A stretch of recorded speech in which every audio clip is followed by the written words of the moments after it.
गांव के एक कोने में एक पुरानी हवेली खड़ी थी जो कई सालों से वीरान पड़ी थी। लोग कहते थे कि वहां रात के समय कुछ अजीब घटता है। हवेली की दीवारों पर धूल और जाले थे, लेकिन रात होते ही वहां से चीखने और हंसने की आवाज आती थी। किसी ने कभी अंदर जाने की हिम्मत नहीं की, क्योंकि जिसने भी कोशिश की वो वापस नहीं लौटा। रामू, गांव का एक निडर लड़का, हमेशा से भूत प्रेत की कहानियों पर विश्वास नहीं करता था। एक रात अपने दोस्तों के साथ मजाक में उसने फैसला किया कि वह हवेली के अंदर जाकर सच्चाई का पता लगाएगा। उसके दोस्तों ने उसे मना किया, लेकिन रामू ने किसी की नहीं सुनी। उसने रात को 12 बजे अकेले हवेली में जाने का निश्चय किया। उस रात चांद की रोशनी से हवेली और भी भयानक दिख रही थी। रामू के कदमों की आवाज सुनसान सन्नाटे में गूंज रही थी। जैसे ही वह हवेली के दरवाजे पर पहुंचा, दरवाजा अपने आप चमकाते हुए खुल गया। अंदर घुसते ही उसे ठंडी हवा का झोंका महसूस हुआ। चारों ओर घना अंधेरा था। उसने अपनी टॉर्च जलाई और धीरे धीरे सीढ़ियों की ओर बढ़ने लगा। सीढ़ियों से ऊपर जाने पर उसने देखा कि एक कमरे का दरवाजा हल्का सा खुला हुआ था। उसकी हिम्मत जवाब देने लगी, लेकिन उसने खुद को संभाला और दरवाजे को धकेलते हुए अंदर चला गया। कमरे के बीचों बीच एक पुराना दर्पण था। दर्पण के सामने पहुंचते ही रामू को अपने पीछे किसी के चलने की आहट सुनाई दी। वह तुरंत मुड़ा, लेकिन वहां कोई नहीं था। उसने सोचा शायद यह उसकी कल्पना हो, लेकिन तभी दर्पण में उसे अपने पीछे एक परछाई दिखाई दी। यह कोई आम परछाई नहीं थी। वह धीरे धीरे उसकी ओर बढ़ रही थी। रामू के हाथ पैर कांपने लगे। उसने भागने की कोशिश की, लेकिन उसके पैर जैसे जमीन में धंस गए हों। वह हिल भी नहीं पा रहा था। तभी वह परछाई अचानक रामू के सामने आ गई। ये एक औरत की आत्मा थी, जिसके चेहरे पर खून के धब्बे थे और आंखें जलती हुई अंगारे जैसी थीं। रामू की चीख निकल गई, लेकिन हवेली के बाहर किसी ने उसकी चीख नहीं सुनी। सुबह होते ही गांव वाले रामू को ढूंढने निकले। हवेली के पास पहुंचे तो हवेली का दरवाजा खुला था, लेकिन रामू का कहीं पता नहीं था। लोग कहते हैं कि आज भी अगर आप रात को हवेली के पास से गुजरें तो रामू की चीखें सुनाई देती हैं, लेकिन कोई उसे ढूंढ नहीं पाया। हवेली अब भी उसी तरह खड़ी है, लेकिन गांव वाले वहां जाने की हिम्मत नहीं करते।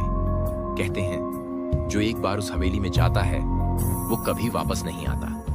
गांव में रामू की गुमशुदगी के बाद डर का माहौल और भी गहरा हो गया। लोग अब हवेली की तरफ देखने से भी कतराने लगे थे। कोई नहीं जानता था कि हवेली के अंदर असल में क्या हुआ था। रामू की मां दिन रात अपने बेटे की वापसी के लिए प्रार्थना करती रहती, लेकिन वह नहीं लौटा। कुछ महीनों बाद गांव में एक औरत आई जिसका नाम सीमा था। सीमा एक तांत्रिक थी और उसने सुना था कि गांव में एक भयानक हवेली है जहां लोगों का जाना मना है। उसने गांव वालों से पूरी कहानी सुनी और रामू की गुमशुदगी के बारे में जानकर कहा, इस हवेली में कोई बहुत ही शक्तिशाली आत्मा है। अगर तुम सब रामू को पाना चाहते हो तो मुझे हवेली के अंदर जाने दो। गांव वाले डर के मारे मना करने लगे, लेकिन सीमा ने कहा, अगर तुमने मुझे नहीं जाने दिया तो ये आत्मा धीरे धीरे पूरे गांव को अपनी चपेट में ले लेगी। आखिरकार गांव वालों ने उसे जाने की अनुमति दी। सीमा ने अपने साथ कुछ तांत्रिक सामग्रियां और एक लाल धागा लिया, जिसे वह हवेली के दरवाजे पर बांधकर अंदर गई। हवेली के अंदर कदम रखते ही सीमा को एक अजीब सी ऊर्जा महसूस हुई। उसने अपने मंत्रों का जाप शुरू किया और दर्पण वाले कमरे की ओर बढ़ने लगी। जैसे ही वह दर्पण के पास पहुंची, कमरे का तापमान अचानक गिरने लगा। सीमा ने महसूस किया कि आत्मा उसकी उपस्थिति को महसूस कर रही है। उसने मंत्रोच्चार तेज कर दिया और अपने तंत्र मंत्र से आत्मा को सामने आने के लिए मजबूर किया।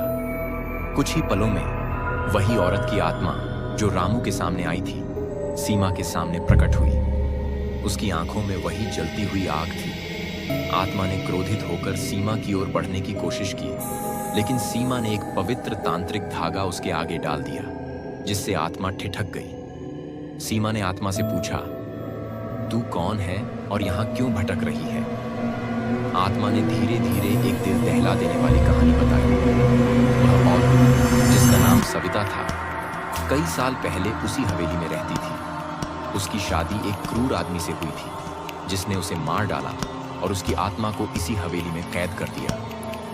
सविता की आत्मा बदला लेने के लिए हवेली में भटक रही थी। और जिसने भी उसके बदले में बाधा डाली उसे वह अपने साथ खींच लेती थी। रामू भी उसी का शिकार हुआ था। सीमा ने आत्मा से कहा, तेरा बदला पूरा हो चुका है, अब तुझे मुक्त होने का समय आ गया है। लेकिन आत्मा ने इनकार कर दिया। उसने कहा कि जब तक उसकी मौत का इंसाफ नहीं होगा तब तक वह हवेली नहीं छोड़ेगी। सीमा ने गांव लौटकर लोगों को सविता की कहानी बताई। गांव वालों ने मिलकर उस क्रूर आदमी की कब्र खोदी और उसके कंकाल को जलाया। तब जाकर सविता की आत्मा को शांति मिली और उसने हवेली को हमेशा के लिए छोड़ दिया। लेकिन रामू का क्या हुआ? जब सीमा ने आखिरी बार हवेली की ओर देखा तो उसे रामू का धुंधला सा चेहरा दिखाई दिया जो मुस्कुरा रहा था। रामू की आत्मा भी हवेली से मुक्त हो चुकी थी, लेकिन वह कभी जीवित लौटकर नहीं आया। अब हवेली एक बार फिर से वीरान खड़ी है। हालांकि सविता की आत्मा वहां से जा चुकी है, लेकिन गांव वाले अब भी मानते हैं कि हवेली के अंदर अजीब घटनाएं घटती हैं। शायद हवेली के अंदर और भी रहस्य छिपे हैं जिनका खुलासा अभी तक नहीं